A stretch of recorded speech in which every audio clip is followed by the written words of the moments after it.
অনেকের আলুর পরোটা তৈরি করার সময় পুর বেরিয়ে যায়। আমি আপনাদের যেভাবে বানিয়ে দেখাবো একটুও পুর বাইরে বেরিয়ে যাবে না। একদম পারফেক্ট আলুর পরোটা বানানোর জন্য এই রেসিপিটি দেখতে হবে। Hello everyone, welcome to my channel. আজকে আমার রেসিপি আলুর পরোটা। আলুর পরোটা বানানোর জন্য আমি নিয়েছি 250 গ্রাম ময়দা। ময়দার বদলে আপনারা আটা দিয়েও এই পরোটাটা বানিয়ে নিতে পারেন। দিয়ে দেবো স্বাদ মতো লবণ, হাফ চা চামচ জোয়ান। জোয়ানটা একটু হাতে ঘষে দিয়ে দেবো। দিয়ে দেবো 3 চা চামচ সাদা তেল।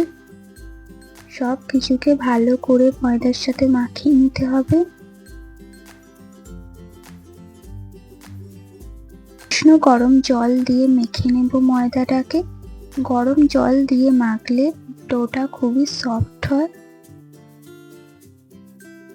ময়দাটা মাখা হয়ে গেছে, যাতে উপরটা ড্রাই না হয়ে যায় তার জন্য তেল মাখিয়ে রেখে দেব। 15 মিনিট ময়দার ডোটাকে রেস্টে রেখে দেবো। ময়দার ডোটা যতক্ষণ রেস্টে থাকছে, অন্যদিকে আমি আলুর পুরটা তৈরি করে নেব। তার জন্য নিয়েছি 2টি সিদ্ধ আলু, একটি পেঁয়াজ কুচি দিয়ে দিচ্ছি, 2 থেকে 3টি কাঁচা লঙ্কা কুচি, বিট নুন হাফ চা চামচ, স্বাদ মতো লবণ, হাফ চা চামচ লঙ্কার গুঁড়ো, হাফ চা চামচ জিরে গুঁড়ো, হাফ চা চামচ ধনে গুঁড়ো, হাফ চা চামচ চাট মশলা, হাফ চা চামচ গরম মশলা, ধনে পাতা কুচি।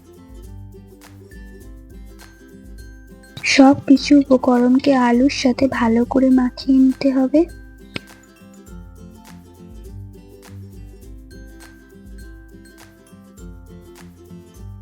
আলুর পুরটা এখন সম্পূর্ণ রেডি।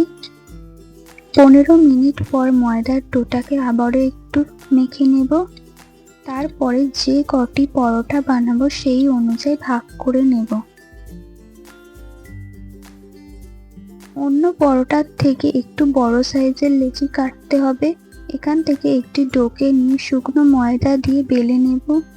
ধারের সাইডটা পাতলা করে বেলে নিতে হবে, মাঝের সাইডটা মোটাই থাকবে।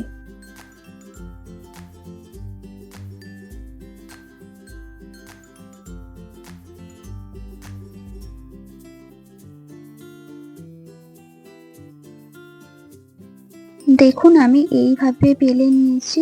এবার তৈরি রাখা আলুর পুর এর মধ্যে দিয়ে দিচ্ছি। পরিমাণ মতো আলুর পুর এর মধ্যে দিয়ে দিয়েছি।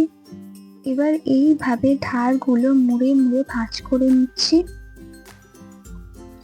খুব ভালো করে মুখটা চেপে চেপে বন্ধ করে দিতে হবে, না হলে কিন্তু আলুর পুরটা বাইরে বেরিয়ে যেতে পারে।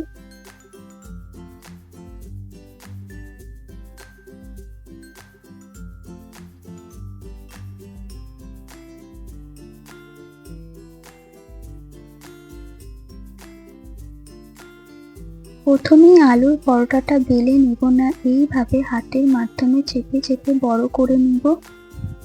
এইভাবে পরোটা যদি বানানো হয় তাহলে আলুর পুরটা পরোটার মধ্যে সমানভাবে চারিদিকে ছড়িয়ে যাবে আর পুরটা বাইরে বেরিয়ে যাবে না।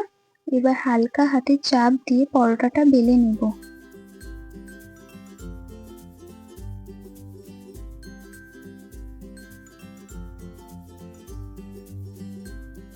পরোটাটা আমার বেলা হয়ে গেছে। এবার আমি ভাজতে চলে যাব। তার জন্য ওভেনে একটা কড়াই বসিয়ে দিয়েছি। দিয়ে দেব পরোটাটা।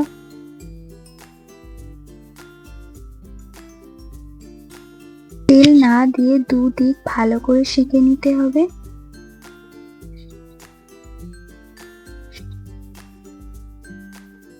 পরিমাণ মতো তেল দিয়ে পরোটাটা ভালো করে গোল্ডেন ব্রাউন করে ভেজে নিতে হবে।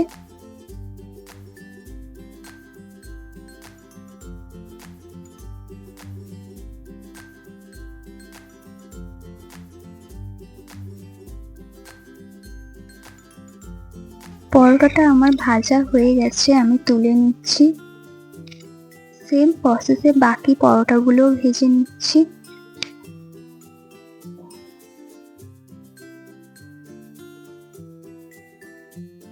আজকে আমার এই আলুর পরোটা রেসিপি কেমন লেগেছে অবশ্যই কমেন্টের মাধ্যমে জানাবেন।